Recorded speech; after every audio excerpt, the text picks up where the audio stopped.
A band of heroes ventures into the dark forest on a quest to reclaim their homeland. Each carries a mighty regalia, a weapon that grants them strength beyond human limits. Confident in their abilities, they are ready to face the terrifying dark beasts living within the forest. But the moment they arrive, their driver is violently hurled into the abyss by one of the beasts. The rest of the group leaps into action as their leader, Stefan, commands them to form up and charge directly into the heart of the dark beast's lair. One of the heroes, Cats, carves through the monsters with his whirlwind technique, tearing down anything in his way. Meanwhile, Stefan decapitates a massive snake-like creature with his blade, but despite losing its head, the serpent still lunges at him. Just in time, Alicia drives her sword through its eye, delivering the final blow. So far, the team's holding their own, with the weaker monsters now taken care of. They push further into the cave in search of the Beast Lord. Eventually, they reach the cave's core, only to come face to face with Clevites, and the moment they feel its aura, they know this fight will be brutal. The sheer pressure radiating from the beast is overwhelming. Stefan remains confident that with their regalia and teamwork, they can take down anything, even a monster like this. But teamwork won't be enough this time. As they rush in to attack, Clevites swats Stefan into a wall with terrifying force. Panic sets in as the group realizes their strongest warrior has been killed. Still, the tank steps up, convinced he can turn the tide. He leaps into the air to strike, only to be instantly decapitated before his blade even comes down. The rest of the team is finally starting to grasp that a head-on fight isn't going to work, but by then, it's already too late to retreat. Clevites has started eliminating them one by one using his tail. Confusion spreads among the group as they struggle to understand how he's moving so fast. That's when Alicia notices that the attacks are coming from their own shadows. She quickly shouts for everyone to jump, hoping to break the connection and put some space between them and the deadly strikes. Thanks to her quick reflexes, she deflects the beast's blow and stays alive. Unfortunately, the others aren't as fortunate. One of the remaining heroes tries to summon an earth dragon golem by driving his spear into the ground, but it becomes clear the ground is under Clevites' control. As a result, the summoning fails, and several tails erupt from the earth, cutting him to pieces. The lance wielder attempts a full-on charge, hoping to overwhelm Clevites, but while he's desperately fighting for his life, Clevites calmly wonders how such fragile humans even made it into his domain. With little effort, he eliminates the remaining heroes, leaving only Alicia alive. She's been dodging non-stop, using her sword to stay just out of harm's way. After a relentless effort, she finally gets close enough to strike Clevites' horn, but even her most powerful blow barely leaves a mark. Meanwhile, Clevites remains lost in thought, baffled by the sheer foolishness of humans invading his domain after 1,000 years of peace. Still, if they insist on provoking him, he'll have to come up with a lasting way to keep them away. But first, he needs to handle Alicia. With a swift motion, he cuts her leg and sends her plummeting to her death. Not long after, Clevites shows up at the human kingdom.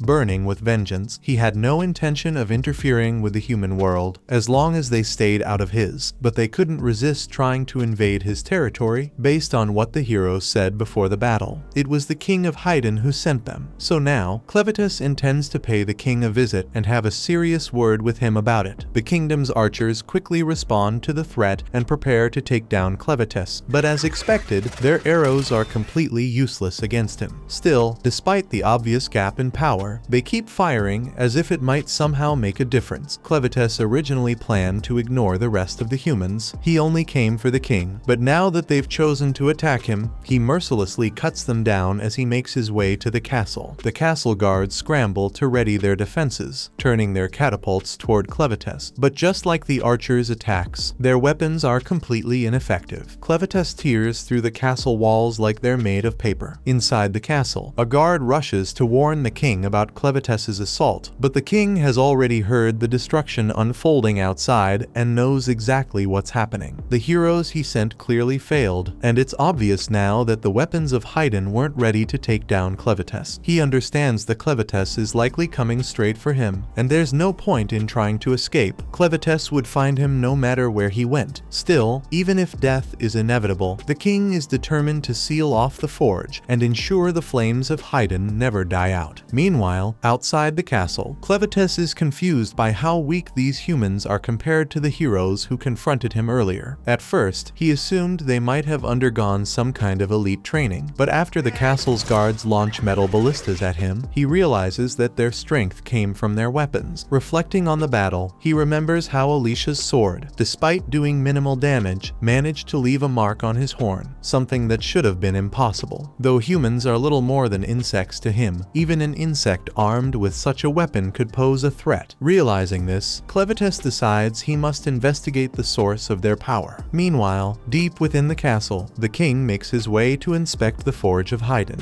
But before he can do much, the walls around him start to tremble. Realizing that Clevitus is close, he quickly seals off the forge. Just moments later, Clevitus smashes through the castle roof with his tail, and the moment he lays eyes on the king, he calls him out directly. The king tries to maintain his composure, insisting that Clevitus has no right to address him so disrespectfully. But Clevitus quickly shuts him down, warning him to mind his tone, because if he truly wanted to, he could erase all of humanity in a heartbeat, and not just the people of Haydn, but those in the surrounding kingdoms too. He points out that he spared the king so far, but even killing him wouldn't solve the problem. Eventually, another ruler would rise and once again threaten Clevitus's domain. So, Clevitus gives the king of Haydn a single chance to explain himself. He demands to know why the heroes were sent to attack him, but instead of offering a real answer, the king arrogantly says a beast like Clevitus could never comprehend anything. That's all Clevitus needs to hear. Without another word, he decapitates the king and begins plotting to erase humanity from existence. As he leaves the ruined city, Clevitus stumbles upon a crying baby whose mother has been trapped beneath collapsed rubble. Clevitus feels no pity for the child. He chooses to ignore it and keep walking. But then the dying mother calls out to him, begging Clevitus to save her baby. Clevitus is taken aback by the mother's request. He reminds her that he was the one who destroyed the kingdom and has already resolved to exterminate all humans. Then, why would he ever spare a human child? The mother acknowledges his reasoning, yet she argues that even if the adults brought his wrath upon themselves, her child is innocent and doesn't deserve to die. Clevitus mentions that to him all humans are equally worthless, so her argument pointless. Still, he asks if she can prove that the child has any value. The mother realizes she has no way of convincing Clevitus, especially with her death fast approaching. Still, she vows that if he spares the baby, he'll one day see its true value for himself. Shortly after, she passes away, and Clevitus leaves without a hint of emotion. Yet, he eventually returns for the child, suggesting that her final words did leave an impression on him. He's still uncertain whether taking the baby is a wise decision, but given how brief a human life is compared to his own, he figures it won't make much of a difference. Driven by curiosity, he decides to take care of the child for now. In the land of Edthia, 5 humanoid races coexist. The first are the Duns, a kingdom renowned for their architectural prowess and tactics. Next are the Orgites, a people known for their expertise in hunting and medicine. The Sladens are aquatic beings, adept at swimming and fishing. Then there are the Benti, a barbaric race inhabiting the wastelands. They are powerful individuals, but hopeless at cooperation, even in dire circumstances. And lastly, there is the kingdom of Haydnians, the most ancient of the humanoid races, masters of weapon forging, creators of the legendary blades of Haydn. While Edthia is vast, the world beyond its borders is shrouded in endless darkness, home to the dark beasts and their 4 lords, including the fearsome Clevitus. Because of this, no human has ever ventured beyond Edthia's edges. Back in his cave, Clevitus brings the baby along with him. After frightening off all the beasts to ensure the child doesn't get eaten, he lies down beside him to rest. However, he's unsure what to do next. He could share some of his energy to keep the baby healthy and avoid the risk of him dying anytime soon. But at the moment, the baby is covered in poop. Clevitus didn't plan on dealing with something like this, so without hesitation, he picks up the baby and drops him into a pit full of insects. The baby bursts into tears instantly, but Clevitus calmly tells him there's no danger. The insects only feed on poop. He put the baby in there to get him cleaned up. Still, that doesn't make the experience less terrifying. Even after pulling the baby out, the crying doesn't stop, and Clevitus is quickly growing tired of the non-stop noise. Still, as a dark beast lord, he can't just abandon the choice he's made. But if the child is going to survive, he'll need a human caretaker. So, Clevitus heads over to the corpses of the heroes he defeated, hoping one of them might still be of some use. A short while later, Alicia regains consciousness and finds herself gazing up at the sky. die, confused because she distinctly remembers dying. She starts to question whether she's in the afterlife, but when she notices Clevitus nearby, she realizes she's still inside his cave. Out of reflex, she reaches for her sword, only for Clevitus to inform her that he already tossed all the weapons and the bodies of her comrades into the depths of the crevasse. He explains that she seemed like she might be useful, so he chose to bring her back to life. At this point, Alicia is essentially a walking corpse, only able to move because of the dark energy Clevitus infused into her. He then orders her to be useful and produce some milk to feed the baby. It takes her a moment to fully grasp what he just demanded, but it's clear he's serious, and it's not a request. He genuinely needs the milk. Without waiting for her consent, he uses his powers to make her obey. But after several minutes of trying to feed the baby, Clevitus eventually comes to the conclusion that it's not working. Alicia points out the obvious: she's a virgin who's never had a child, so of course she can't produce milk. She also questions why someone like him would even bother trying to keep a baby alive in the first place. Clevitus has no interest in justifying himself to Alicia, but since she can't produce milk, he'll have to find another use for her. The baby won't die, not as long as he sustains it with his energy, but its hunger will never be satisfied. Frustrated, he demands to know if Alicia has any other way to obtain milk. Alicia can't go against Clevitus's order, so she informs him that the baby will need a wet nurse for feeding. However, that means traveling to a human town, something that would definitely spark fear given his current appearance. To avoid this, Clevitus chooses to take on a human form. He adopts the same appearance as the child's mother and decides to go by the name Clen, naming the baby Luna. Clen then asks Alicia to show him the way to the nearest village, but before they set off, they stop so Alicia can clean Luna's blanket. As Alicia washes the blanket, she notices that it bears the royal crest of Haydn. Meanwhile, in the ruins of what once was Haydn, word of the devastation has already spread. A scout is dispatched to check on the aftermath and is stunned by the destruction caused by just one dark beast. This only reinforces his belief that attacking one of the beast lords was a reckless decision from the start. The timing couldn't have been more unfortunate, as the attack happened on the very day the crown princess was meant to escape the kingdom with her son. Outside the kingdom, a group of soldiers from the kingdom of Duns waits, ready to take advantage of the situation. They decide to invade Haydn and take control of the forge before any other nation can claim it. Back at the river, Alicia questions Clen, demanding to know if he was aware that Luna belonged to the royal family when he took the child. Clen, however, is completely confused and says he has no idea what she's referring to. Alicia then explains that the blanket Luna was wrapped in bore the royal emblem, something only the royal family is permitted to use. Thinking back, Clen recalls that he found Luna beneath the castle debris, which does line up with her being royalty. Still, this revelation doesn't affect his plan going forward. Alicia questions what he means by the rubble of the castle. Clen casually replies that he was the one who destroyed Haydn and killed the king the last night. Alicia is in shock, struggling to believe that Haydn is truly gone, but Clen reminds her that they were the ones who ambushed him first. To him, it's no major concern, but Alicia insists it's a huge deal. If Clen really did wipe out Haydn, and Luna is the only surviving royal, then countless people will soon be coming after him. Clen doesn't understand why. Alicia goes on to explain that only members of the Haydn royal family possess the ability to use the unique forging techniques behind the creation of Haydn weapons. But as soon as the words leave her mouth, she realizes she's said too much. Up until now, Clen hadn't really considered what he planned to do with Luna. But if the child is truly that significant, then Clen figures he wouldn't mind turning him into the new king of the humans. That way, he could manipulate everything from the shadows, and if the humans ever crossed the line again, he'd have the perfect position to crush them completely. For now, they still need to find some milk for Luna, so Clen tells Alicia to hurry up. Alicia still doesn't understand why Clen is so fixated on the child, but one thing is clear: if anything were to happen to Luna, Clen would likely wipe out every human on the continent. With that in mind, Alicia knows she has to protect him no matter what. But just as Clen becomes distracted, a bandit sneaks up from behind, and before Clen can react, she's struck and knocked unconscious. That was the first episode. Subscribe to not miss the next part and watch the next video on screen.